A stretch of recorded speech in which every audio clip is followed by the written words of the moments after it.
Are there unsuspected or unheeded dangers in your home? Unlighted stairways, rickety steps, defective electric wiring. Ask yourself, what caused the latest injury to your family or to a friend? Was it a true accident, or was it the result of carelessness? Why not inspect and protect your home?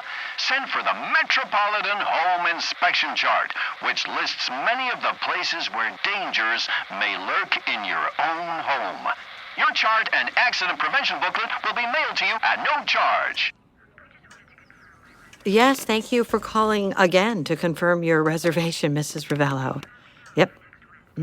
I have you down for 6 weeks starting next Wednesday, so don't worry about a thing.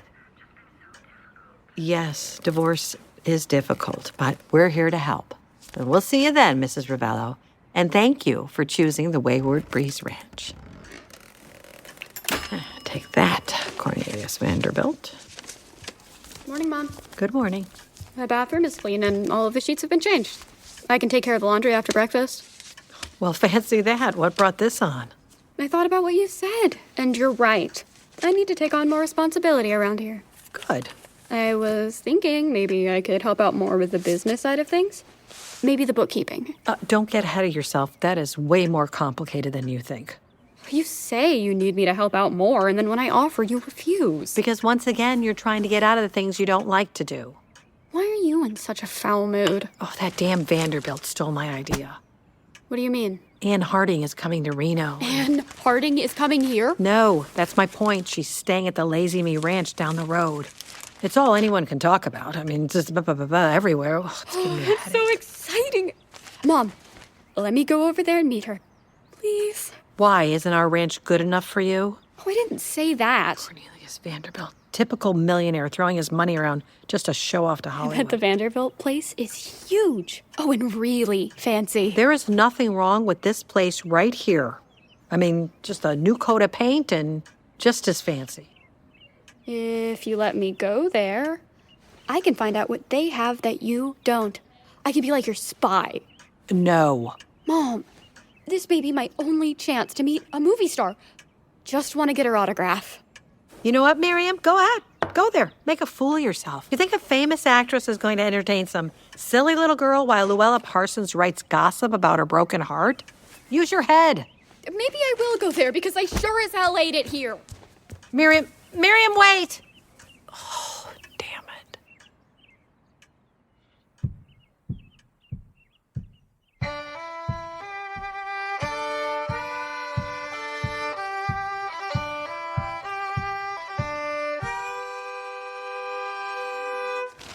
Many men complained that the idleness of their lives had led to their marital trouble. Yet within the same session, other men, or even those very same men, would Excuse me, is this seat taken? make yourself at home. We were just reading the latest Good Housekeeping. Go on, June. A job keeps a woman out of mischief, improves her health, and gives her an interest in the home. Most of all, it helps her use up her excess energy, which causes more friction than we realize. The man comes home tired after his day at the office, and his wife is full of pep. What's the result?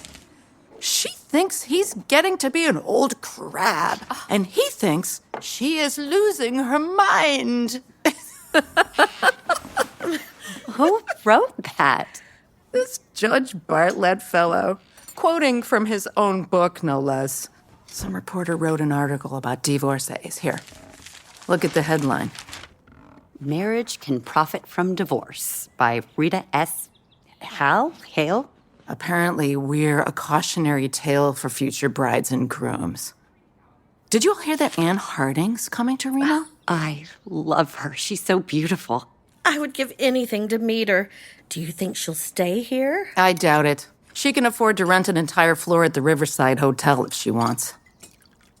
I wonder what she's like in real life. I mean, I loved her in that movie Holiday. Oh, and the other one, Her Private Affair. Oh, that was good. She made that last movie with her husband, Harry Bannister. They seem so in love on screen. Now I wonder if it was all make-believe. They're all actors, so I guess we'll never know. I don't believe we've formally met. I'm June Schafer. This is Grace Pollack, and that's Barbara Donnelley. I'm Violet Miller. I read in the New York Times that her husband wants to file suit because he's tired of being known as Mr. Ann Harding. Maybe Reno should add wounded pride to their list of grounds for divorce. They have a little girl, Jane. Poor thing. I bet divorce is easier for famous people. I know mine would be if I had people waiting on me hand and foot. Miss Harding doesn't know what it's really like for the rest of us. Maybe. But can you imagine her life? Hollywood parties, Chanel dresses, and perfume. I knew those two wouldn't last. What do you mean? She did a radio interview with Luella Parsons, and there was no indication that her marriage was in trouble. She didn't even mention her husband. Exactly. I read Cal York's Gossip of Hollywood religiously. Anne and Harry have been living apart for months. And Cal reported that Harry was seen with some 18-year-old blonde chorus girl last summer, right here in Reno. No. Uh-huh. And I also read that this same chorus girl has suddenly reappeared in his life. He replaced Anne almost a year ago. But Anne always spoke about him in such glowing terms. She wrote that letter to the press stating how they still loved and respected each other and how devoted he was to her career. Of course they're going to pretend everything is civilized in front of the cameras, Grace. Breakups are never amicable. Personally, I take comfort in the fact that even famous women struggle with marriage. Reno and Hollywood are the only places where divorce is acceptable. I suppose it does put us in good company. So, whereabouts are you ladies from? Albuquerque. Sacramento. Akron, I took the train. It was thrilling. I'm from Loveland, Colorado. Is it as lovely as it sounds? It is, actually. My husband... Should I still call him that? I wouldn't. Before he was let go, my husband, George, worked at the Great Western Sugar Company. He was in the processing department? What's so funny? Nothing. I just read something funny in this article. June, you're being rude. Maybe that's why your husband left you. Maybe you should think before you open your mouth. I'm sure the reason carried more weight than that. People don't end marriages over bad manners. Why are you getting a divorce, June? If you don't mind me asking. My husband had a wandering eye. When the wandering spread to his trousers, I left. Frankly, I wish my problem was as simple as infidelity.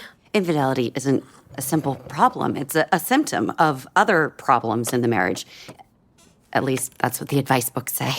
Bedroom problems are easy to fix, and I always fulfilled my duties there. My husband is a stranger to me now. He goes to meetings, political type meetings, if you catch my drift. I'm sorry. I don't. You know, Labor Party stuff. Bolsheviks. June! She's not gonna say anything. I can't publicly cite that as a reason for divorce, you understand. That's why I had to come here. Please don't repeat that to anyone. Of course. Looks like I'm just in time for the hen party. Good morning, Harlean. Is it? What are we talking about, ladies? The usual. You got a light, June? Here, I grabbed a few matchbooks from the Silver Star Casino. I went there a couple nights ago. The pickings were slim. The men there are fun. But their wallets aren't as big as the ones at the bank club. I heard the Riverside Hotel Bar is the best place to meet men. Oh, I can't show my face there for a while. I was having drinks with this fella who was more boring than a box of saltines, so I asked him for some money to buy cigarettes. I took the money, said I'd be right back, and I left him there. Poor Sap's probably still waiting for me to come back with a pack of Chesterfields. I've done that to a few men there. I think the bartenders are on to me. Are there other ways to pass the time here? I told you to enjoy yourself while you're here. And I told you that I have to work. Violet, you could be a rally girl like me. They find secretarial work for girls all the time. I think the YWCA has an employment agency. They might have retail jobs, sales clerks, or assistants. I can sew. Any jobs for that skill? I don't know.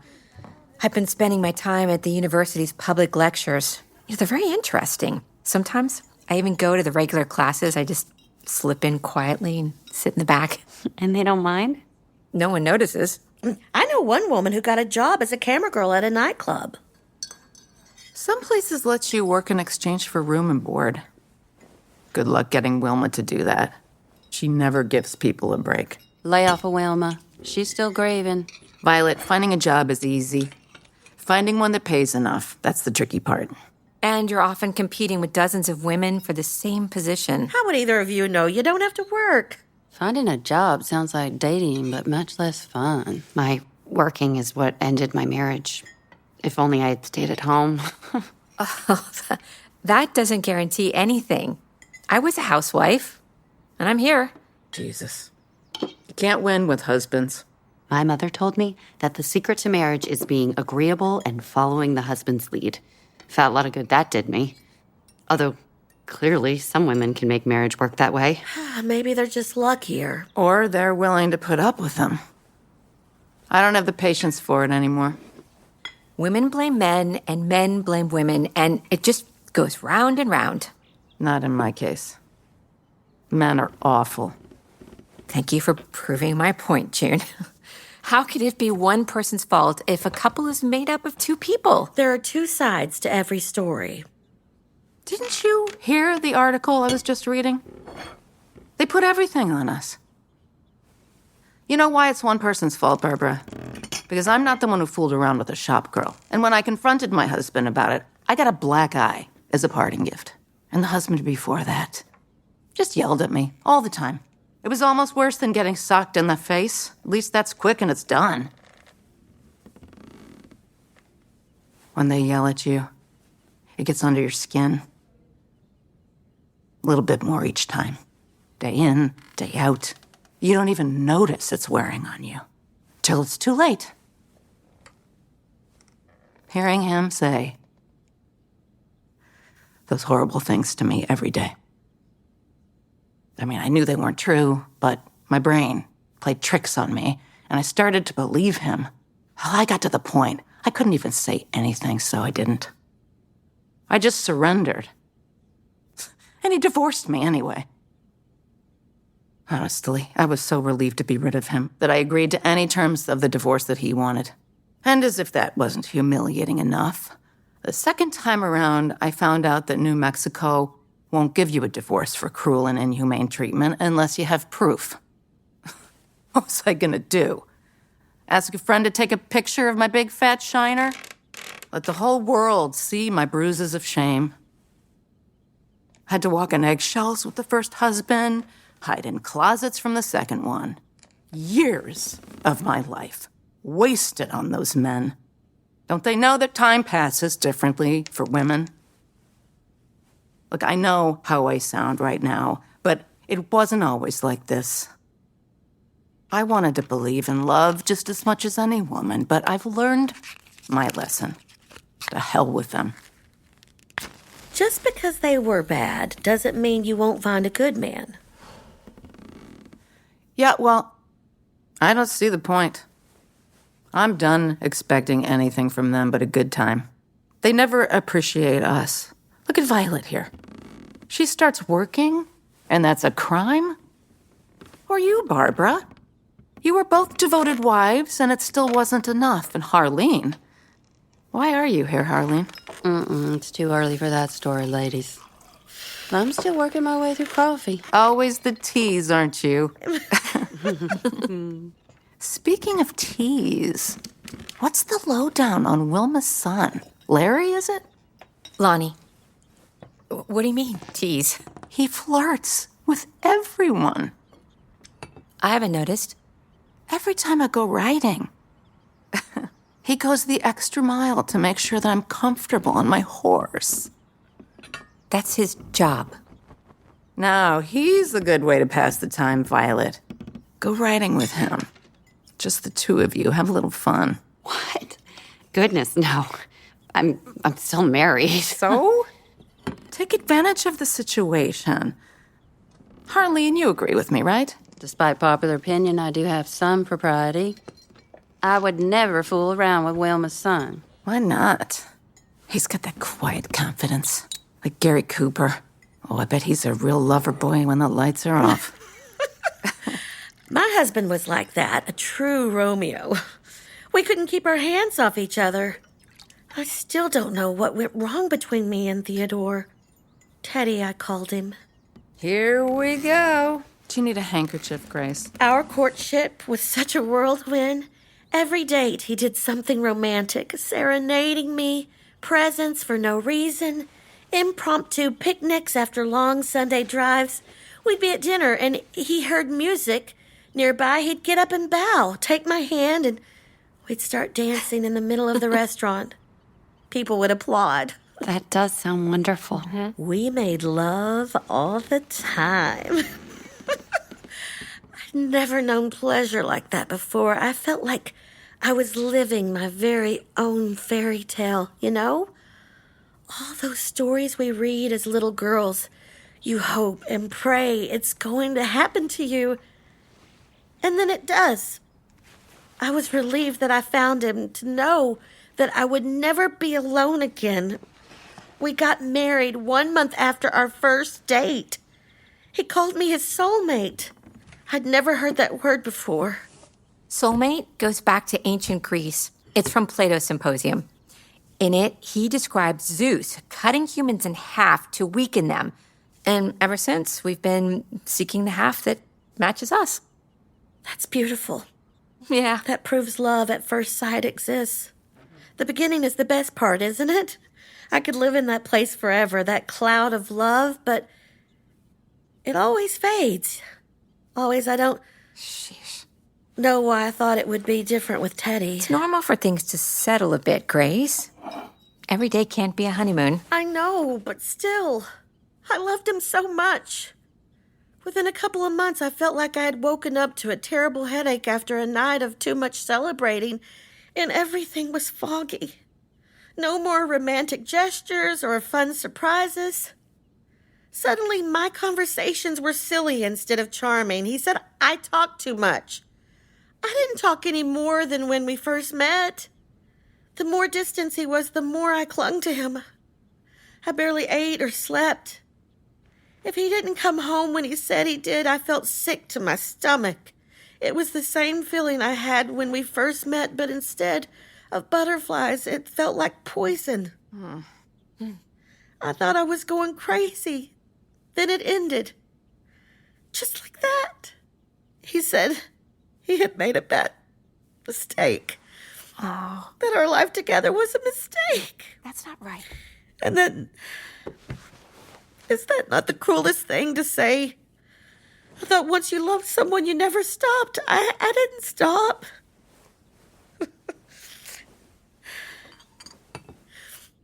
I have this fantasy that he'll show up here and tell me that it was all a bad dream and that he didn't mean any of it. Then he runs into the courthouse moments before they're about to give me the divorce. And he yells, "Stop, don't!" And then he holds me in his arms, begs my forgiveness, and takes me home. Wouldn't that be the most romantic ending? Yes. Yes, it would, Grace. Instead of the reality? Why is the reality so awful? I came home one day and found all his things gone. He took all the money we had stashed in the coffee can. He left a copy of the Daily Worker on the table along with a note that said he found a new purpose and that he wanted a woman who was aligned with his principles. What does that mean? So now what? Some other woman is going to get what I was supposed to have with him? You can't look at it that way. He'll get bored with her, too. He'll get bored with all of them. In Ohio, you have to wait 3 years before you file for divorce on the grounds of desertion. I would have waited the whole time if I knew Teddy was going to come back. But after a year, my family said it was time to accept the truth and get it over with. I treated him like gold. Maybe you're right, June. Maybe it is all Teddy's fault. I'm sorry for being so sensitive. You don't have to apologize. I knew exactly what I was getting into with Stuart. I only had 2 boyfriends before I met him. Being single, it didn't bother me the way it did my girlfriends. One by one, they got married. They'd look at me with, that pity and say hopeful things like, "Don't worry, you'll find him. The right guy is just around the corner." Oh, or critical things like, "You're being too picky. You seem like you don't even want to get married. Men notice that, Barbara." And it always ended with, "Don't wait too long. You don't want to be an old maid." I never solicited this advice, mind you. It's funny the way married people talk to you when you're single. They all have opinions about what kind of husband is good for you and how you should find him and enchant him. Feels like they're telling you what they wanted but somehow didn't get. Isn't that the truth? Stuart, I have to say he was the perfect gentleman. Never raised his voice, never quarreled with me. Everyone kept telling me what a catch he was, how dependable and reliable he would be, and they were right. He left for work every day at 8:15 and came home every night at 5:45 like clockwork. I said yes with all my heart when he proposed. I was ready to share my life with someone. But even though I was married, I still felt alone. That's when you know it's over, isn't it? I knew on our wedding night. Society expects women to save themselves from marriage, right? But if I may be blunt, ladies, the sex, oh boy, it was quick, perfunctory, forgettable. And that would have been nice to know in advance. I want passion. I want to feel alive with someone. Is it selfish to want that part of marriage to be important? And it wasn't just in the bedroom.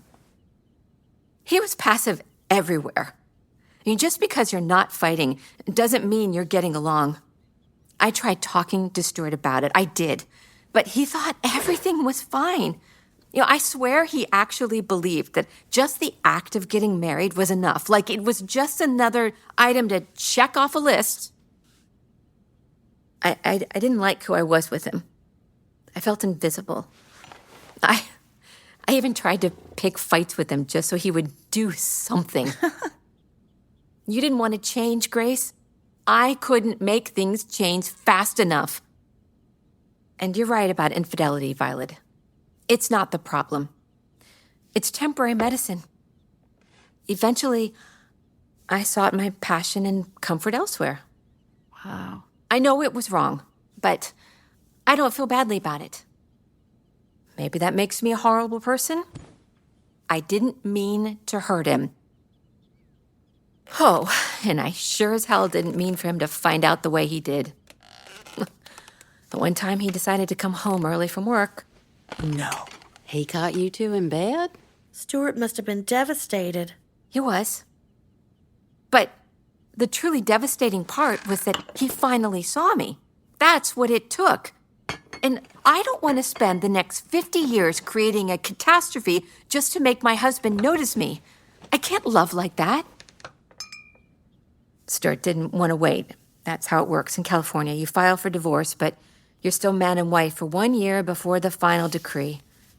He told me to go to Reno and take care of it, or else he would serve a summons to the man I slept with to appear in court.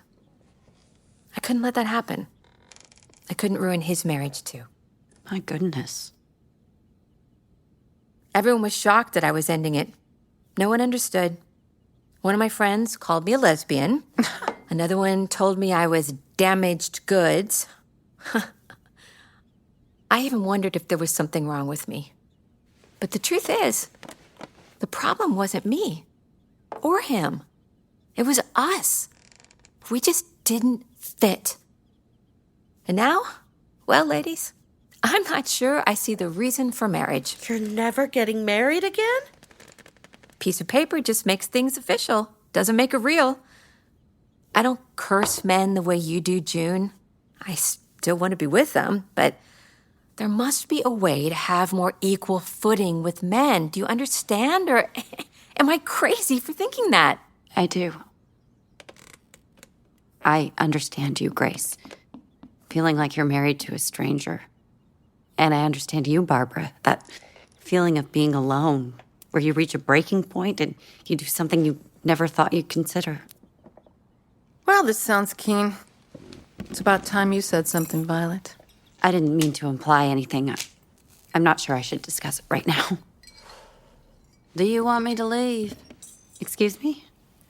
What's going on? I think Violet feels uncomfortable talking about her husband in front of me. Why? Harlean knows all about men. In a good way. Even your compliments sound like insults, June. Come on, Violet, don't be a blue nose. Tell. You can talk to us. I'm embarrassed. I feel stupid. No woman here is in any position to judge. I'm not certain that's true. If you're referring to me, that's Rich. You're the one who's been looking down on me since we met. Don't act as if you think highly of me, Harlean. I never pretended otherwise. Oh, please don't quarrel, ladies. I hate that. Fine. Truce, Harlean? For now. So which is it? Adultery? Abuse? It's really not that scandalous. She's got nothing to be ashamed of. My husband lied to me. And? I told you it wasn't that bad. I'm not allowed to fail at marriage. My parents believe in God, not divorce. That's how they raised me. Romans 12:10, be devoted to one another in love, honor one another above yourselves. And when he lost his job, I was supportive and encouraging. I didn't yell or get upset, even though I was terrified. We had some savings, and George promised to get another job, but months went by, and he refused to take a job that he felt was beneath him. He should have taken anything he could find, given the state of the country. It was easier for me to find work as a seamstress. So, I did. That was the last straw for George. After that, everything was my fault, according to him. I hate it when they do that. He got furious in a way that I had never seen before. He stormed out and went on a 3-day bender. I called my mother, crying. I begged her for help. She told me that every marriage goes through these little tests from God, and I have to figure it out for myself like every other wife. That if she helped, I'd never learn. As I was crying and begging George to talk to me, to let me help him and save our marriage, a part of me knew it was too late. From the moment I started working, he barely spoke to me. I felt like I had to choose between George or my very survival. It's not a crime to put yourself first. I keep going over it in my head, thinking what would have happened if I had made a different choice, married a different man. I would have a different life. Do you ever do that? Do you ever think about how every step you take creates a path? Every single decision is a step, and if one of them is wrong, you can take a million different turns, but you can never go back. I'm scared because I don't know what comes next. I'm so afraid of taking another wrong step that I can't move. What am I supposed to do when I'm not good at the one thing I was raised to be? If you believe God is guiding you, then how can the steps be wrong? I know that's what I'm supposed to believe. I did something terrible. When George asked me why I was bringing home less money than I used to, I told him that business was slow at the tailor shop, but I was keeping it for myself. I started putting money away for the day when I would leave. I was planning my escape. I lied to my husband. I know I said he lied to me, but I lied first. It was cowardly. You reap what you sow. And now I'm being punished. Honey, I don't know if that's true. It is. Once I had enough saved, I told George I wanted a divorce. I thought he would be upset. He agreed, said he was thinking the same thing for a while. I can't say that made me feel better. He didn't waste any time living without me. He slept on the sofa. He would leave for hours. I don't know where he went. Eventually, he moved in with his friend Hank. My mother cried when I told her I was going to Reno. I couldn't believe it was happening. I still didn't want to accept it. Despite everything, I made one last attempt to reconcile with George when he dropped me off here. But I failed. I failed to the very end. He drove you here? Yes. I thought he was being kind. Turns out he was pretending, letting me file the suit, agreeing to everything so quickly, not putting up a fight. Also, I wouldn't know that he inherited a house. That was his lie to me. He could have sold the house to get money to help us, but instead he let me carry the financial burden. I was willing to sacrifice for us, and he wasn't. He didn't think I was worth it. Then stop feeling guilty. But Violet, if the house belongs to him, it belongs to you as well. An inheritance isn't considered a mutual asset if it's only left to one party. There's nothing I can do. It doesn't matter if he lied about it. This is my punishment. You keep saying that. Look, I don't want to be disrespectful, but I don't think your faith in God is supposed to make you feel worse about yourself. Faith is supposed to help you make sense of the world. Being punished is the only answer that makes sense to me. Well, this trip down memory lane took a somber turn. It always does. I didn't mean to spoil everyone's appetite. No, it's not that, Violet. Somehow talking about the past always takes up more time than you realize. Well, Barbara's right. Actually, I think I'll go riding. You coming, Grace? No, I have to practice my stenography. Don't worry, Violet. I truly believe things will work out for you. Nice getting to know you, Violet. Best of luck to you.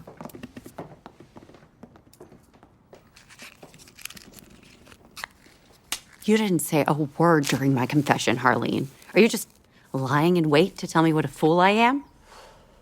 Your situation is worse than you let on. I just found out about the house from my lawyer, former lawyer. Well, good riddance to him. And to George.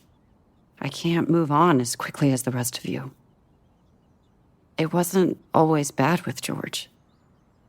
The good memories keep coming up. It's confusing me. Why are you defending him? I'm defending myself. You need a good lawyer now more than ever, and I'm telling you, Tom Rosenberg is the best.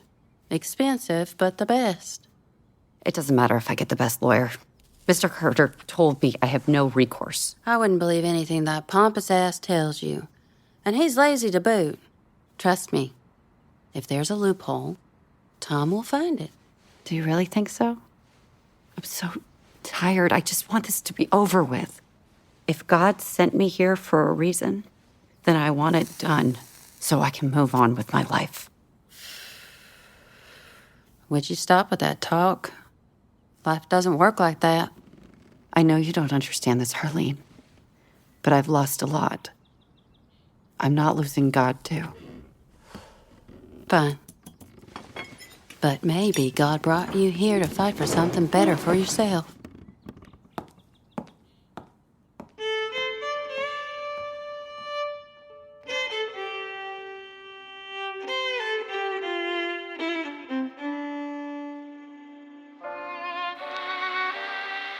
Live from our Hollywood studios, our show is brought to you by the Carnation Milk Company, providing the highest quality in milk products. Good for everybody, especially growing youngsters. Stay tuned for more of our evening broadcast with The Guy Lombardo Show, featuring George Burns and Gracie Allen.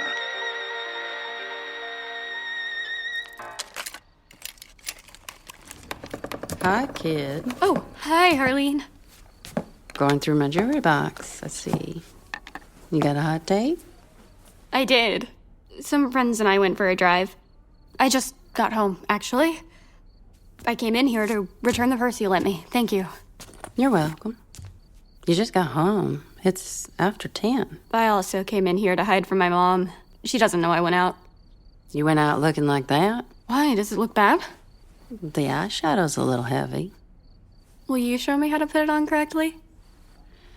I don't know, Miriam. If your mama catches me doing that, she'll be very upset. Don't worry. I'll take the blame. I just want to look like you. You always look so beautiful. What's his name? Billy. Fetch me the cold cream. You know, Miriam, your mama is doing the best she can. She needs you more than she lets on. Not you, too. Why is everyone making me feel badly? I want to live an exciting life, like you do. I'm hardly a role model. You told me you left home at 15, and you turned out fine. I left home because my mama didn't love me the way yours does. What about your dad? My daddy was, let's just say, he was a little too affectionate. That's how Billy is with me. Has he taken liberties with you? No. He's been very respectful. Good. Open your mouth just a tiny bit so I can apply this lipstick. Perfect. Miriam, try not to put all of your attention into Billy. You're young. There's plenty of time to find love. I know.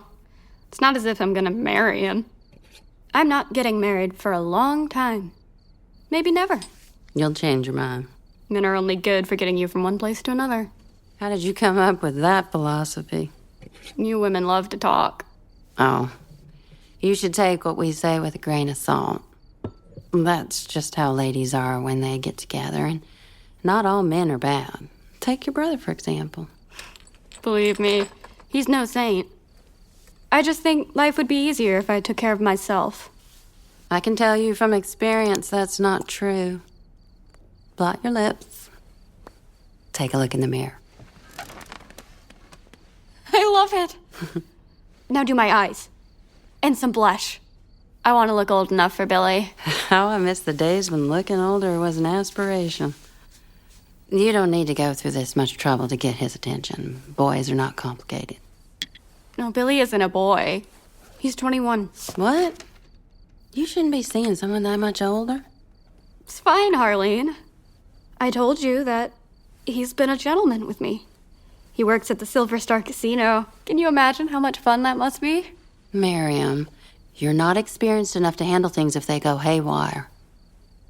I thought you, of all people, would understand. I do, honey. I do understand how exciting it can be to date someone, but... I'm never confiding in you again. No.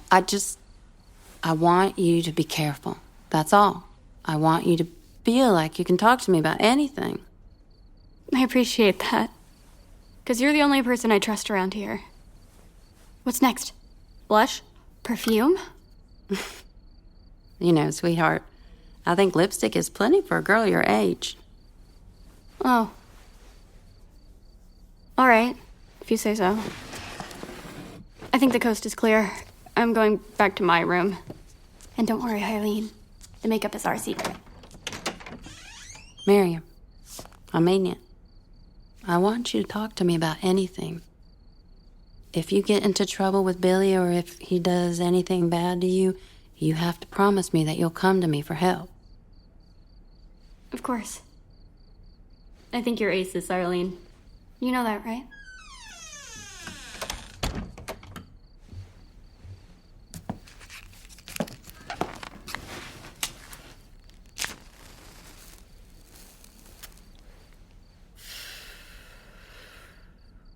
Mama was right about me. I lead everyone to temptation.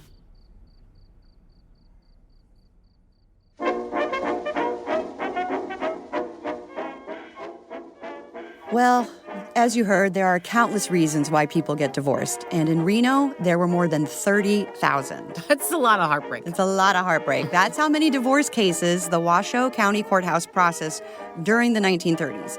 And they were mostly for people from other states and countries. And of course, as you heard, no two divorce stories are the same. No, not at all. We hope you enjoyed hearing from the women at the Wayward Breeze. Be sure to follow our Instagram at Going Reno Series or visit goingrenoseries.com for updates on the podcast. And if you want more, become a subscriber at goingrenoseries.supercast.com to get exclusive bonus material. It takes a deeper dive into the history and all the topics we explore in the series. Bonnie Hunt stars in the role of Wilma Tülinen. Joelle Carter stars as Harlean Beaumont. And Katie Foster stars as Violet Miller. Also featuring Presley Alexander as Miriam Tülinen, Paul Rogan as the radio announcer, Betsy Zajko as June Schafer, Kari Coleman as Barbara Donnelley, and Kinna McInroe as Grace Pollack.